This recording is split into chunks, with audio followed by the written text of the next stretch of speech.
Dear students, welcome to my YouTube channel rainbow social study. मैं अमरेंद्र कुमार सिंह आज मैं उपस्थित हूँ एक नए वीडियो के साथ। आज मैं सामाजिक विज्ञान के अंतर्गत आने वाले अर्थशास्त्र के 10वीं बोर्ड परीक्षा 2011 से 17 तक प्रथम एवं द्वितीय पाली में पूछे गए वस्तुनिष्ठ प्रश्नों का वीडियो बना रहा हूं और वीडियो के अंत तक देखिएगा।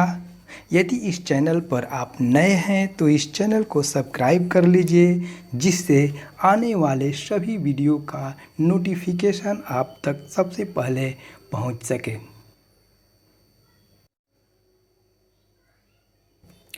पहला प्रश्न है, भारतीय रिजर्व बैंक की स्थापना कब हुई? 1935 में भारतीय रिजर्व बैंक की स्थापना हुई। इसका व्याख्या देख लेते हैं। हिल्टन यंग आयोग के सिफारिश के आधार पर 1 अप्रैल 1935 को भारतीय रिजर्व बैंक की स्थापना की गई। इसके प्रथम गवर्नर सर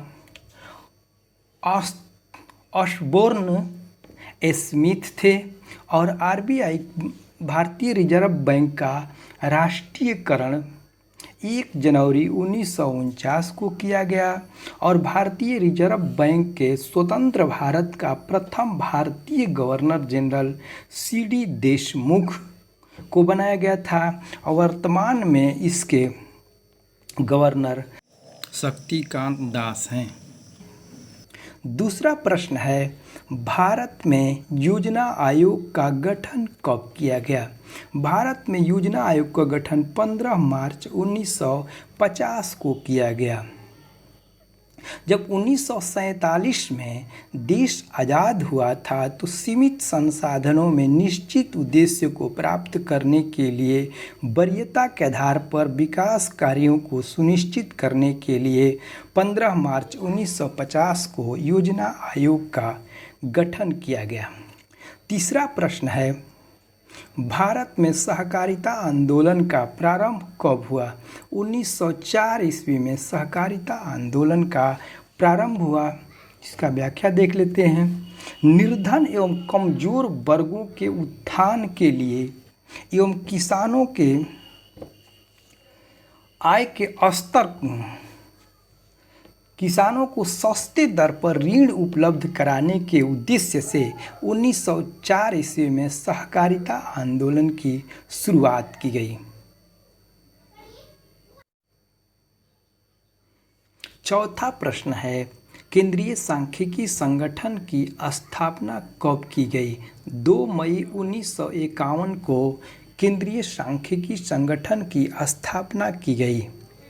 अगस्त 1949 ईस्वी में प्रोफेसर पीसी महालिनोविस की अध्यक्षता में एक राष्ट्रीय आय समिति का गठन किया गया था, जिसका उद्देश्य भारत की राष्ट्रीय आय के संबंध में अनुमान लगाना था और इस समिति ने 1 अप्रैल 1951 को अपनी प्रथम रिपोर्ट प्रस्तुत की और 2 मई 1951 को केंद्रीय सांख्यिकी संगठन की स्थापना की गई। पांचवा प्रश्न है, भारत में सेवा क्षेत्र को कितने भागों में बांटा गया है? भारत में सेवा क्षेत्र को 2 भागों में बांटा गया है और एक सरकारी सेवा और एक गैर सरकारी सेवा।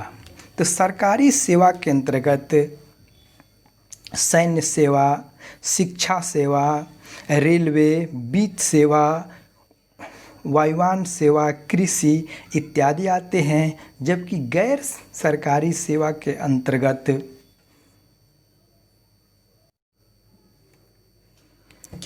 बैंकिंग, दूरसंचार सेवा, यातायात सेवा, स्वास्थ्य सेवा, स्वरोजगार सेवा या अन्य गैर सरकारी सेवाएं आते हैं।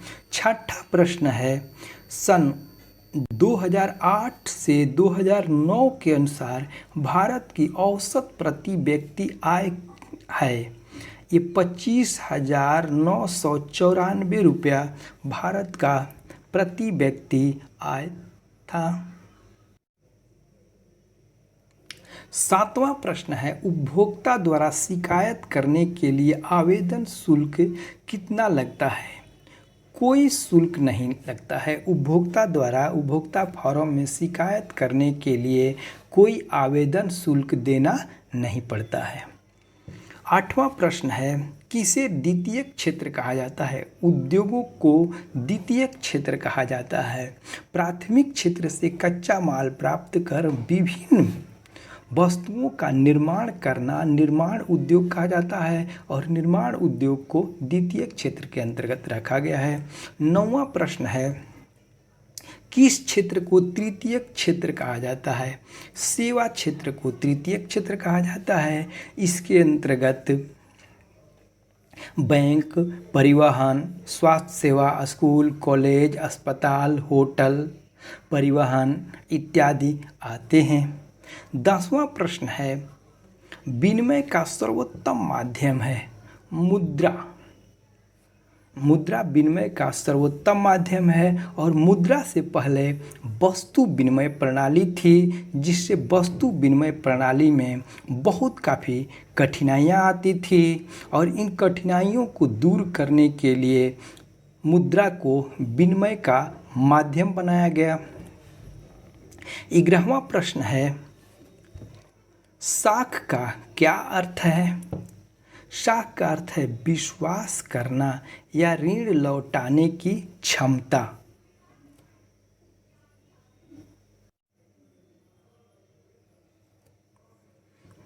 12वां प्रश्न है, प्रत्यक्ष कर के रूप में किसे शामिल किया जाता है? आयकर को प्रत्यक्ष कर के रूप में शामिल किया जाता है। प्रत्यक्ष कर ऐसे कर को कहा जाता है जिससे व्यक्ति स्वयं प्रभावित होता है, तो उसे प्रत्यक्ष कर कहा जाता है। 13वां प्रश्न है, प्रथम पंचवर्षीय योजना की शुरुआत कब हुई थी? प्रथम पंचवर्षीय योजना की शुरुआत 1951 ईस्वी में हुई थी और 12वीं पंचवर्षीय योजना भारत की अंतिम पंचवर्षीय योजना थी और जिसका कार्यकाल 2012 से 2017 तक है और इसके बाद से 1 दिसंबर 2014 को पंचवर्षीय योजना को भंग कर दिया गया या योजना आयोग को भंग कर दिया गया और उसके स्थान पर 1 जनवरी 2015 से नीति आयोग का गठन किया गया। अगर वीडियो पसंद आए तो शेयर, लाइक और कमेंट जरूर कीजिएगा। मेरा सभी वीडियो देखने के लिए डिस्क्रिप्शन में लिंक दिया हुआ है, जिससे आप मेरे सभी वीडियो देख सकते हैं। धन्यवाद।